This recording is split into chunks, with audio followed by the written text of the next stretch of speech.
कौमुदी में जो शुरू में मंगलाचरण है वहां से लेकर के हमने उकालोज ऋष्व दीर्घ प्लुत 5वां सूत्र है, उसके बाद में हमने वहां तक अध्ययन कर लिया था। उसके बाद में यदि हम छठा सूत्र लघु सिद्धांत कौमुदी के क्रम में देखते हैं तो छठा सूत्र आता है हमारा उच्चेरुदात्तय। उच्चेरुदात्तय जो छठा सूत्र है वह है उच्चेरुदात्तय।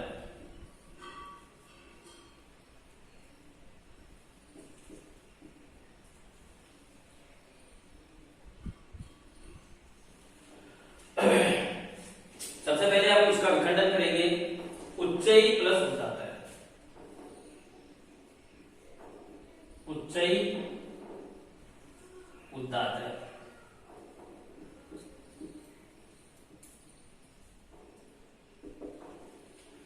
इसकी यदि हम वृत्ति देखेंगे तो इस प्रकार से मिलती है वृत्ति। तालु आदिशु, तालु आदिशु, ताल्वादिषु सहभागेषु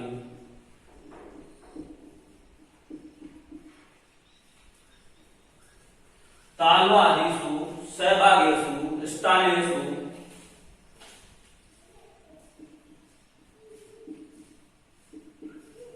ऊर्ध्व ताल्वादिषु ऊर्ध्वभागे ताल्वादिषु सहभागेषु स्थानेषु ऊर्ध्वभागे निष्पन्नो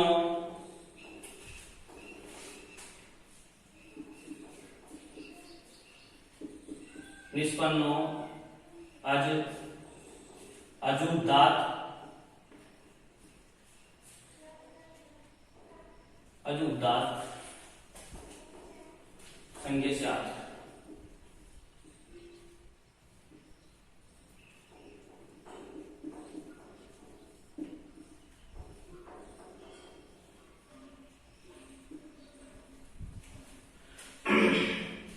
इस प्रकार से वृत्ति लिखी हुई मिलती है हमें उच्चेरुदात्तय सूत्र की। अब किसी किसी लघु सिद्धांत कौमुदी में, लघु सिद्धांत कौमुदी की जो व्याख्याएं हैं अनेक विद्वानों ने व्याख्या की है, उनमें कहीं कहीं वृत्ति लिखती है और कहीं कहीं लिखी हुई नहीं मिलती है। कहीं कहीं पे लिखी हुई मिलती है, कहीं कहीं नहीं मिलती है। और जहां लिखी हुई मिलती है वहां इस प्रकार से कोष्ठक में लिखी हुई होती है। क्या कारण है इसका, आपने कभी सोचा हो? और सभी सूत्रों में जो वृत्ति लिखी हुई थी वो बिना कोष्ठक की जरूरत ही नहीं थी, यहां कोष्ठक की क्या जरूरत पड़ी? और कई व्याख्याकारों ने इस सूत्र की और इसके बाद में आने वाले दो सूत्रों की ओर, यानी इसके बाद में जो 7वें क्रम पे आएगा वो निश्चय अनुदात्तय आएगा उसकी, और उसके बाद में जो समाहार स्वरित है ये सूत्र आएगा उसकी। इन तीनों सूत्रों की वृत्ति किसी लघु सिद्धांत की व्याख्या में मिलती है। लघु सिद्धांत कौमुदी की किसी व्याख्याकार ने लिखी है, किसी ने नहीं लिखी। इसके पीछे रीजन सबसे बड़ा यह है, मैं आपको बता दूं, ध्यान नहीं होता आपको, कि जो मूल लघु सिद्धांत कौमुदी जो वरदराजाचार्य जी द्वारा लिखी हुई है उसमें इन तीनों सूत्रों की वृत्ति नहीं है। तो वृत्ति नहीं है तो फिर ये वृत्ति कहां से आ गई? फिर अगला प्रश्न आता है हमारे पास में। तो इसका जवाब यह है कि जो सिद्धांत कौमुदी लिखी भट्टोजी दीक्षित ने जो सिद्धांत कौमुदी लिखी उस सिद्धांत कौमुदी से इस वृत्ति को ली गई है। ये सिद्धांत कौमुदी की वृत्ति है इस सूत्र की, वहां से यहां पे ले लिया व्याख्याकारों ने समझाने के लिए, क्योंकि लघु सिद्धांत कौमुदीकार ने तो वृत्ति दी नहीं, तो समझाने के लिए और अधिक इसका अर्थ स्पष्ट हो सके इसके लिए जो व्याख्याकारों उन्होंने वृत्ति ऐसे कोष्टक में लिख दी, कोष्टक में लिख दी और उसको बता दिया एक अलग से कि ये वृत्ति यहाँ पे नहीं थी लेकिन इसको वहां से ले लिया गया है। ये हुई बात इस कोष्टक की, जो कोष्टक में ये वृत्ति आई है इसकी। अब आगे आप समझते हैं उच्चैरुदात्तय इस सूत्र की व्याख्या। उच्चय एक अव्यय है और उदात्त एक संज्ञा है। अव्यय क्या होता है, आपका प्रश्न होगा। अव्यय कहते हैं कि अव्यय क्या होता है, तो अव्यय की परिभाषा दी गई है कि सदसम त्रिषु लिंगेषु सर्वासु विभक्तिषु च सर्वासु वचनेषु च यद् न वैति तद् अव्ययम्। यानी जो शब्द तीनों लिंगों में और सातों विभक्तियों में और तीनों वचनों में, यानी पुल्लिंग में, स्त्रीलिंग में, नपुंसक लिंग में और प्रथमा से लेकर के सप्तमी विभक्ति तक और एक वचन, द्विवचन, बहुवचन, इन सभी में जिसका रूप परिवर्तन नहीं होता वह अव्यय कहलाता है। जो बदलता नहीं है वह अव्यय कहलाता है। इस प्रकार से ये अव्यय की परिभाषा मैंने आपको बताई है। तो यहां जो वृत्ति लिखी हुई इसको समझते हैं हम। आपको तालवादिषु सहभागीषु, इसका अर्थ पहले आएगा सहभागीषु का समान भागों में या समान भागों तालु आदिषु, तालु आदि में, समान भागों तालु आदि में, स्थानेषु स्थानों में, समान भागों तालु आदि स्थानों में ऊर्ध्व भागे ऊपर, उर्दू का अर्थ होता है ऊपर, उच्चय का अर्थ क्या होता है यहाँ पर ऊपर। तो उच्चय का जो पर्यायवाची यहाँ काम में लिया गया है ऊर्ध्व, ऊर्ध्व भाग यानी ऊपर वाले भाग से, ऊपर के भाग से, निष्पन्नो निष्पन्न, अच यहाँ पर जो है तो संधि विच्छेद होगा तो अच प्लस उदात्त हो जाएगा, तो अच यानी स्वर, वो स्वर उदात्त संज्ञा से उन स्वरों की उदात्त संज्ञा होती है। तो ये जो ऊर्ध्व भाग दिया और एक शब्द आया सहभाग, इन दोनों शब्दों को यदि हम समझ जाएं तो ये सूत्र की वृत्ति हमें समझ में आ जाएगी। ये सूत्र क्या कहना चाहता है ये समझ में आ जाएगा। तो यहां जो उच्चय जो शब्द है इसका डायरेक्ट कोई अर्थ तेज आवाज में बोलना या उच्चता से बोलना ऐसा अर्थ लिया जाता है, वो गलत है। इसका अर्थ ये नहीं है। इसका अर्थ ये है कि जो तालु आदि जो स्थान है मुख के अंदर 8 स्थान बताए गए हैं, उच्चारण स्थान, उन तालु आदि 8 स्थानों में से किसी स्थान से उच्चार्यमाण वर्ण, किसी एक स्थान से सहभागी से समान स्थान से उच्चार्यमाण वर्ण यदि उस स्थान के ऊपर वाले भाग से बोला जाएगा तो उसकी उदात्त संज्ञा होगी। कहने का मतलब है, जैसे मैं उदाहरण के रूप में समझाऊं आपको, तो जो अ वर्ण है, अ वर्ण का उच्चारण स्थान आपको पता ही होगा, अग्गो विसर्जन का नाम कंठ है। कंठ है, इस कंठ स्थान से यह अ वर्ण इस कंठ के ऊपर वाले भाग से बोला जाएगा तो उदात्त, उस वर्ण की उदात्त संज्ञा होगी। यानी कंठ में भी तो कोई स्थान होगा, कंठ का भी एक स्थान है, कंठ एक विशेष आकृति है जिसमें ऊपर स्थान होगा। उसके भी जैसे ये कंठ की आकृति है, मैं ये आपको बता दूं इसे, तो ये कंठ में ये ऊपर वाला स्थान हो गया और ये नीचे वाला स्थान हो गया कंठ में। तो जब ये अ वर्ण का उच्चारण यदि कंठ के ऊपर वाले भाग से किया जाएगा तो उस वर्ण की उदात्त संज्ञा होगी। यह आपका सूत्र कहता है।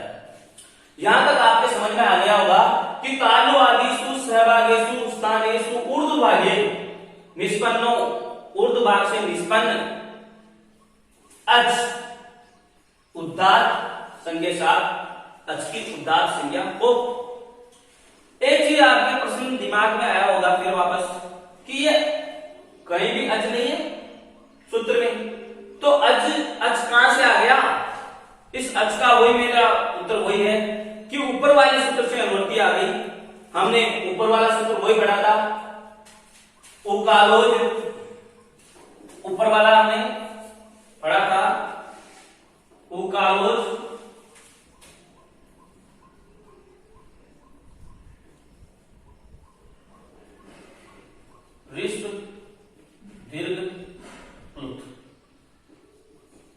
हमने इससे ऊपर क्रम में ये सूत्र पढ़ा था, तो इसमें स्वरों के बारे में कहा गया है, उकालो, उका समय के बारे में बताया गया था, इसलिए इसका कोई लेना देना है ही नहीं।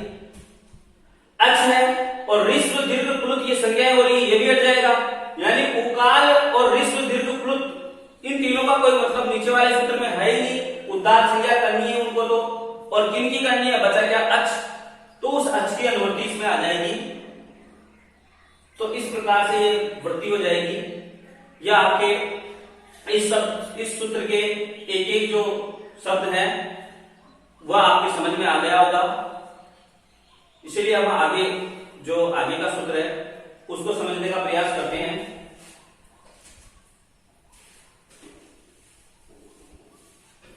जो आगे जो सूत्र आया हमारे वो आता है 7वां सूत्र लघु सिद्धांत कौमुदी में, निश्चय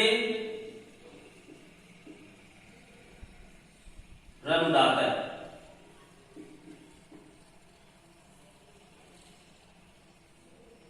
यह सूत्र आता है। वर्ती इसका विखंडन करेंगे तो निश्चय अनुदात है।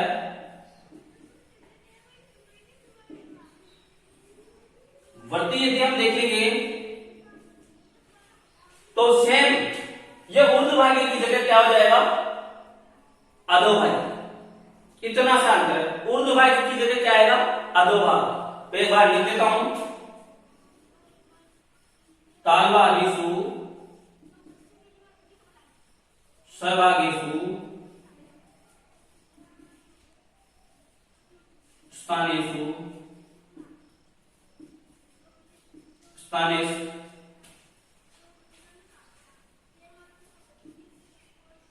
अधो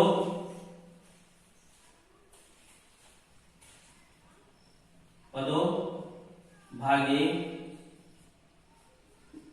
निष्पन्नो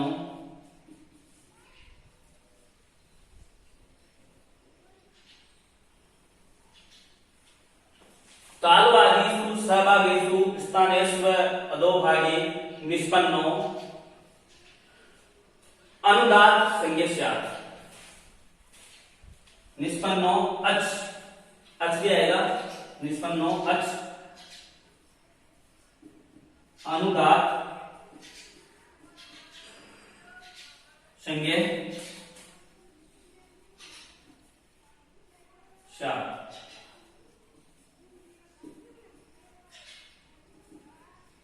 वही कोष्टक में इसकी वृत्ति को लिखा है व्याख्याकारों ने, उसका कारण मैंने बता ही दिया। अब यदि हम इसको समझे तो इसमें समझाने जैसा कुछ भी नहीं है, एक शब्द है मात्र। नीचे मैंने समझा दिया, उच्च अव्यय है तो यहाँ पे नीचे भी अव्यय है, उदात्त उसकी संज्ञा होती है। नीचे एक अव्यय का प्रयोग लिया गया है, उदात्त अनुदात एक संज्ञा है। और वही बात है कि तालु आदि में स्थानों में भागों में तालु आदि स्थानों में अधोभागे, अधो का अर्थ होता है नीचे, नीचे के भाग में, नीचे के भाग से निष्पन्नो अच, निष्पन्न स्वर की अनुदात संज्ञा स्यात्, अनुदात संज्ञा होगी। यानी वही बात है, यदि इसी वर्ण का जो मैंने समझाया आपको, यदि अ के बारे में मैं समझाऊं तो जो अ है वो कंठ के ऊपर वाले भाग से उच्चार्यमान हो रहा था। यदि वही उसी कंठ स्थान से, वही स्थान रहे, वही एक रहेगा स्थान, उसी कंठ स्थान से यदि नीचे के स्थान से यदि प्रयोग में लिया जाए तो वो उच्चारण हो कंठ के निचले भाग से। कंठ का मैंने ऊपर वाला भाग बताया, एक नीचे वाला भाग, तो नीचे वाले भाग से यदि उसका उच्चारण हो तो उस वर्ण की अनुदात संज्ञा होती है। यह आपके सूत्र अपने आप स्पष्ट हो गया होगा, इतना विस्तार से बताने की जरूरत नहीं है, समय व्यर्थ गंवाने की जरूरत नहीं है। इसके बाद में जो हमारा अगला सूत्र आता है वो 8वें नंबर में जो आता है वो है समाहार स्वरित। जो आगे का सूत्र है वो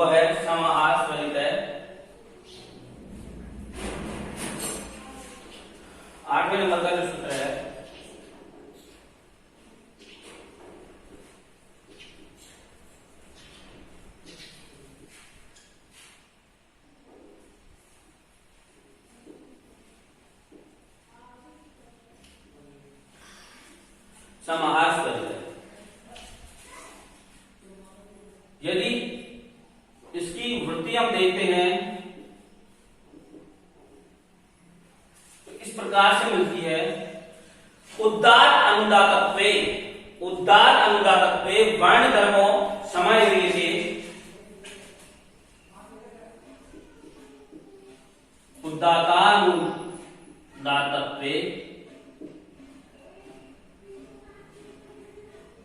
वर्ण धर्मो समाह्रियते,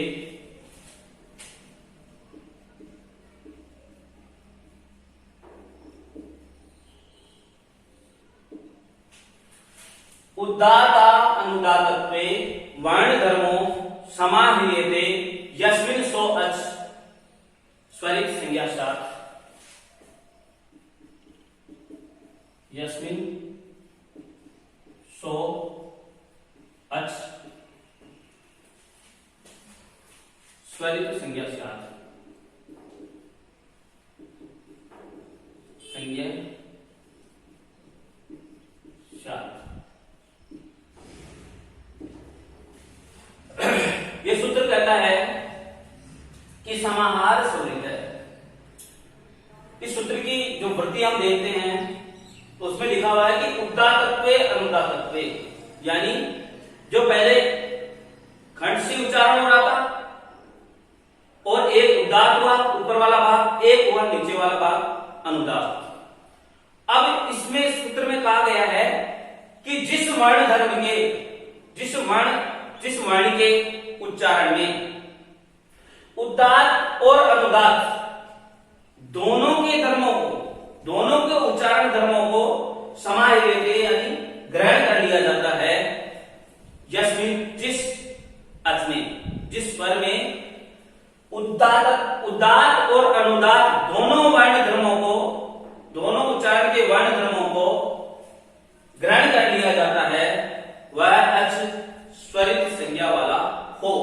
कहने का मतलब यह है कि जिस वर्ण के उच्चारण में खंड के ही मध्य भाग से, एक मैंने ऊपर वाला भाग बताया खंड में, एक नीचे वाला भाग बताया, तो ये तो उदात्त हो गया ऊपर वाला भाग, ये हो गया अनुदात्त।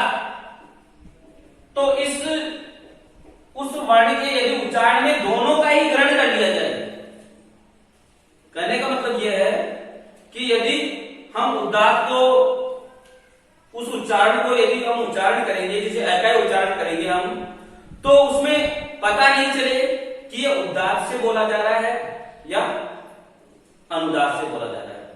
अनुदात्त से उच्चारण किया जा रहा है, उदात्त से उच्चारण किया जा रहा है, यानी दोनों ही उदात्त और अनुदात्त दोनों ही स्थानों को ग्रहण कर लिया जाए, यानी बीच के स्थान से जो बोला जाए वह, यानी कहने का मतलब यहां से बोला जाएगा, यहां पे यह भी कॉमन आ गया उदात्त की और अनुदात्त की, दोनों तरफ भी रह गया वो वर्ण।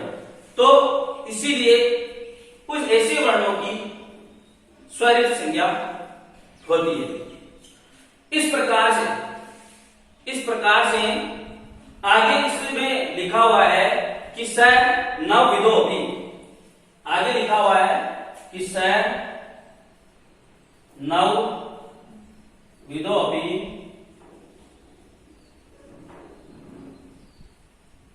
जो वो 9 प्रकार का जो वर्ण हो गया, ह्रस्व दीर्घ प्लुत पहले, और उस ह्रस्व दीर्घ प्लुत के भी 3 वेद, यानी स्वरित वो उदात्त अनुदात्त और स्वरित, तो यानी तीनों के 3 भेद, यानी 3 9 प्रकार का वर्ण हो गया। वह 9 प्रकार का वर्ण भी नवविधो अभी 9 प्रकार का भी प्रत्येकम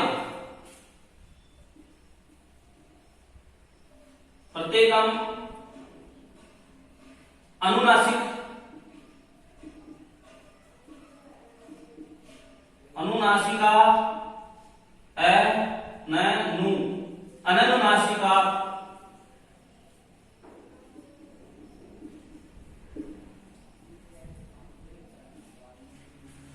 स नवविधो अपि प्रत्येकम अनुनासिका अननुनासिका काभ्याम द्विधा।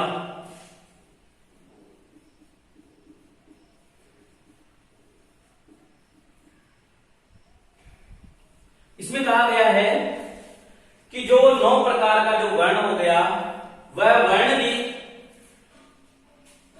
उस 9 वर्ण के भी 2 और भेद हो जाते हैं प्रत्येक के। वह 9 प्रकार का जो वर्ण है, 9 प्रकार का हो गया है, वह प्रत्येक वर्ण फिर से अनुनासिक और अनानुनासिक, अनुनासिक और अनानुनासिक भेदों से 2 प्रकार का और होता है। यानी उन 9 के ही 2-2 भेद और हो जाते हैं। यानी 9 दूने 18 प्रकार का, ये जो अच है, अचों के भेद हम पढ़ रहे थे, तो 18 प्रकार के इनके सामान्य भेद होते हैं। उसके बाद वाले जो सूत्र है उसमें बताया जाएगा कि फिर उनके विशेष व्याख्या की जाएगी कि अच में इन वर्णों के 18 भेद होते हैं, इन वर्णों के 12 भेद होते हैं, इनके 30 होते हैं, इस प्रकार से या आगे विस्तार से बताया जाएगा। मूल जहां तक सामान्यतः कॉमन कहा गया है कि सभी वर्णों की, सभी अचों की, वर्णों की अचों की, स्वरों की जो स्वरों के भेद होते हैं वो 18 प्रकार से होते हैं। इसका आगे वाला सूत्र हम पढ़ेंगे, उसके बाद में हम उन 18